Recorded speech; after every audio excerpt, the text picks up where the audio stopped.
జగిత్యాలలో మంత్రి శ్రీధర్ బాబు మీడియా సమావేశం ఏర్పాటు చేశారు. గత ప్రభుత్వం నిర్లక్ష్యంతోనే ముత్యంపేట చక్కెర పరిశ్రమ మూతపడిందని, 600 ఫ్యాక్టరీని తెరిపిస్తామని మంత్రి శ్రీధర్ బాబు పేర్కొన్నారు. కాంగ్రెస్ ప్రభుత్వం రైతుల క్షేమం కోసమే కట్టుబడి ఉందన్నారు. ఎన్ని అడ్డంకులు ఎదురైనా ఫ్యాక్టరీని తెరిపిస్తామని అన్నారు. ఎమ్మెల్సీ టి జీవన్ రెడ్డి, విప్లు అడ్లూరి లక్ష్మణ్ కుమార్, ఆది శ్రీనివాసులతో కలిసి మీడియా సమావేశంలో మంత్రి పాల్గొన్నారు.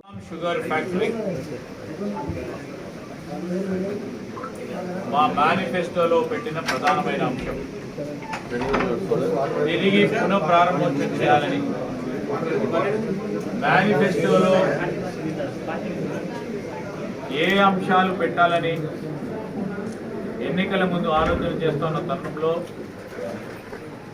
పెద్దలు జీవన్ రెడ్డి గారు ఈ నిజాం షుగర్ ఫ్యాక్టరీని మనం పునఃప్రారంభోత్సవం చేసుకోవాలి.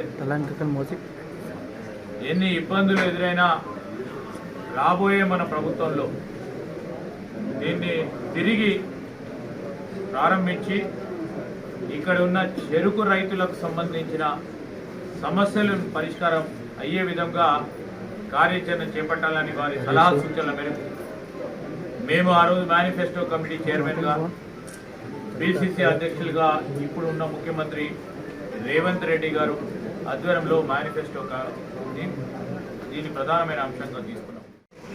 అదేవిధంగా జీవన్ రెడ్డి గారు, సుదర్శన్ రెడ్డి గారు అందరూ కూడా కమిటీ సభ్యులు అధికారులతోని, అదేవిధంగా చెరుకు రైతులతోని సంప్రదించి